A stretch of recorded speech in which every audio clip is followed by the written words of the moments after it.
Penggelapan aset yang dilakukan oleh asisten rumah tangga mendiang Ibunda Nirna Zubir Cut Indria Marzuki berawal dari berkumpul antar keluarga yang kemudian membahas terkait aset yang hilang. Setelahnya, ART yang bernama Riri Kasmita itu pun mengelabui keluarga Nirina dengan memberikan sertifikat tanah palsu.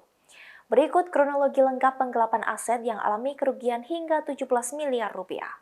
Dikutip dari Warta Kota pada Rabu 17 November 2021, kakak Nirna Zubir Fadlan Karim menjelaskan dalam jumpa pers di kawasan Cilandak, Jakarta Selatan pada Rabu 17 November. Keluarga akhirnya mencurigai Riri Kasmita karena melihat ada yang janggal dari ART mendiang ibu mereka. Pada tahun 2017, mendiang ibu mereka mengatakan bahwa aset-asetnya itu berkasnya menghilang. Setelah ditanya oleh Fadlan, ibunya berkata bahwa berkas tersebut sudah diurus oleh Riri, asisten rumah tangga. Kemudian ketika Cut Indria meninggal dunia pada November 2019, Fadlan menanyakan kepada Riri mengenai berkas aset-aset dari ibunya. Beberapa bulan kemudian, Fadlan berkumpul lagi bersama kakak dan adiknya termasuk Nirna Zubir yang tiba-tiba memikirkan tentang aset-aset dari ibu mereka. Ia pun menemui Riri dan memintanya untuk mengantarkan ke notaris yang sedang mengurus berkas-berkasnya tersebut. Ketika Fadlan dan keluarga mendatangi notaris tersebut, pihak notaris mengatakan bahwa ibu mereka yang datang ke sana mengurus berkas itu. Mendiang Ibunda Nirna Zubir didampingi oleh 2 orang ketika mengurus berkas tersebut.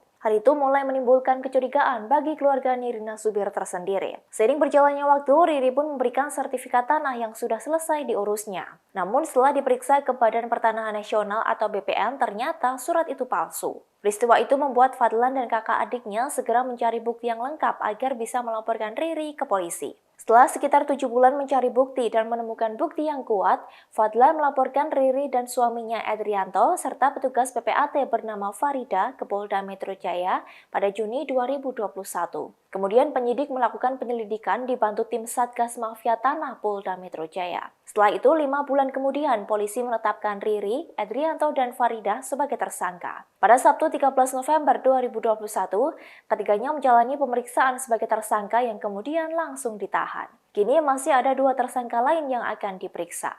Nirna Zubir mengapresiasi langkah penyidik Polda Metro Jaya yang sudah menindaklanjuti laporan keluarganya terkait kasus dugaan penggelapan aset-aset ibundanya. Ada 6 aset dari Cut Indria Marzuki, yakni 2 lahan tanah kosong yang sudah dijual Riri dan 4 tanah dan bangunan yang sedang diagunkan Riri Kasmita ke bank. Nirna menegaskan ingin Riri Kasmita bersama dengan suami dan tersangka lainnya mempertanggungjawabkan semua perbuatannya. Kerugian yang dialami keluarga Nirna mencapai 17 miliar rupiah.